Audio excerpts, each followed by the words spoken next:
So I'm here with Alex Landenburg of Kamelot and Cyhra, here to interview him about the next Cyhra album coming out eventually this year. My first question for you is, when do you think the album will come out? Oh, I think it will come out. It will still come out this year. I'm actually pretty sure, and it'll definitely come out before Christmas. But I don't really know the date as of yet. But the single will be actually out pretty soon. So. All right. How do you become the drummer of Cyhra? Well, that's an easy one. Jake, our singer, and I have been friends for years, right?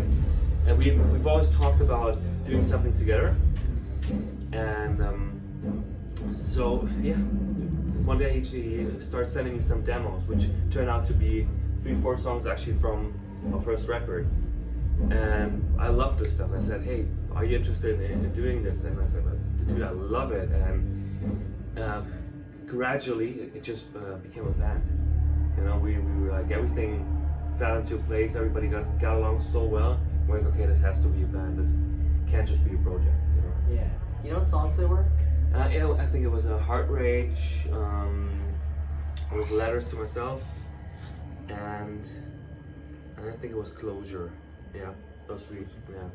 All right. Tell me about the process of recording drums on this album. Is it any different than the first album? Yeah, it was different in a way that for the first time we recorded in Sweden, in Gothenburg, with Jacob Herman, great producer, amazing producer. But just to change it up, we went to Jacob Hansen this time, to another Jacob in Denmark, because he did the whole record. It was like, okay, let's also do drums with Jacob in Denmark. And that was pretty wild. And actually I recorded drums just before going on tour with Kamelot. And so it was a pretty intense summer last year, yeah. Who did the bass on the album? I think the bass was done by Eugen, by our guitarist, on this album. I think on all the tracks, I think he played bass, yeah. Do you have plans to get a bassist anytime soon? We are still debating it. I think it definitely is a possibility to basically become a 5-piece then again. But for now, it just has to be the right person. We went through some changes, and we want to make sure that whoever becomes our new bass player or gets into the band, hopefully will stay. So that's where we're taking our time, and we want to make sure it's a good decision. Yeah. How do you think you guys have improved since the last record? I think that we've improved a lot in a way that, first of all, the first record, we were just getting to know each other as musicians. And you kind of have to test the waters. You don't know what kind of stuff you can do, how far you can take things. And then touring with the first record, we really got to know each other. And Eugen, our guitarist, had so much more input on this one.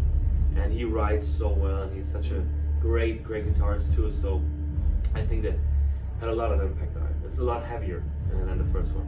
Because of the multiple guitar parts? Because of the multiple guitar parts, exactly. If you had one word to describe the album, what would it be? Oh, that's a tough one. I would say diverse, because it's more diverse even than the first record. With a little bit of everything. It's heavier than the first one, but it might be even more melodic at times than the first one, if that's even possible. It was actually pretty melodic, the first one. And just overall more diverse. Awesome. What were some of the inspirations and topics for the album? I know last album was alcoholism. Is it the same? Yes, it was. trend? The guys were dealing with their inner demons mostly. I think it continues a little bit along those lines. It might actually be a little more uplifting lyrically, a little more positive, I hope. Because we wrote some of this stuff together actually while recording in Denmark, and like basic themes, kind of deep stuff actually, but more positive, I would say. Yeah. Great. How many songs were written for the album, and how many actually made the cut? I don't even know how many did we write. I think it must have been something like 15, 16 songs that we wrote for the album. And I don't think that we have the last word already regarding how many songs will be on there, because there's always going to be like a special edition or a Japanese edition or whatever, right? So I actually don't know how many songs will be on there. It's going to be a little bit longer than the last one, than the first one. Awesome. Do you have any plans for 2020 US Cyhra tour? We don't have plans yet. We would definitely want to tour in the States with the album. So yeah, we're actually planning to, but we're we're not having like a tour yet, or it's still going to be a support tour for us. It's like a relatively new band, so it's better for us to support a bigger band to reach an audience than than going out on our own. So we're just trying to find the right support tour at this point. But I'm actually 100% sure we will be back in the States. And you're with Battle Beast in Europe next year? Yeah, well, actually this year. This year? Yeah, actually a few weeks after this tour, I will be touring with Battle Beast again. Just reversing the role a little bit and then supporting them. Yeah, that's fun. Must be cool. Yeah. Is Jesper back from his break yet? Jesper is not going to tour with us with Battle Beast yet, I think. He is writing with us, and he definitely is a part of the band. We are still working together, but he just needs some time off. He needs some time at home, and it's a little early to tell, but I don't think he's on the next tour. Okay. Yeah. And my last question for you, do you have any advice for young musicians trying to get to where you are today? Well, there's actually a lot of things you have to consider. So first of all, I think you have to make sure you know your stuff. You can play your instrument, whatever that instrument is. So practice. Make sure you learn theory. That you're a well-rounded musician, and whatever people throw at you, there's a chance that you actually do that. Right? You don't have to be able to do everything, but like a little bit of everything, and it's a good thing for you. Being able to read notation is actually a good thing. It's not a must, but it really helps you. And I would try to actually go and study music. So because then also your chances of teaching are better, and teaching on the side is a valuable thing for many musicians, because it helps you during times when you might be not touring as much or recording as much, to basically make a living. And it's a noble thing. It's great to pass whatever knowledge you have on to the next generation.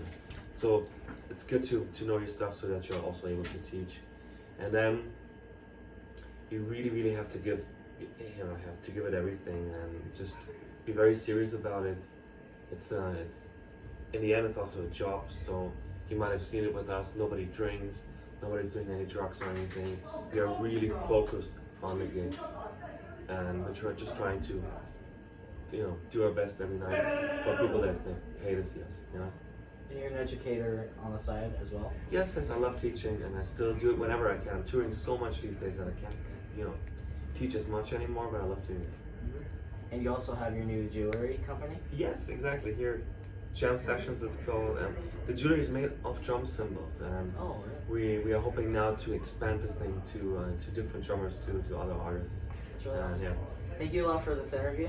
I really appreciate it. No problem, man. Thank you.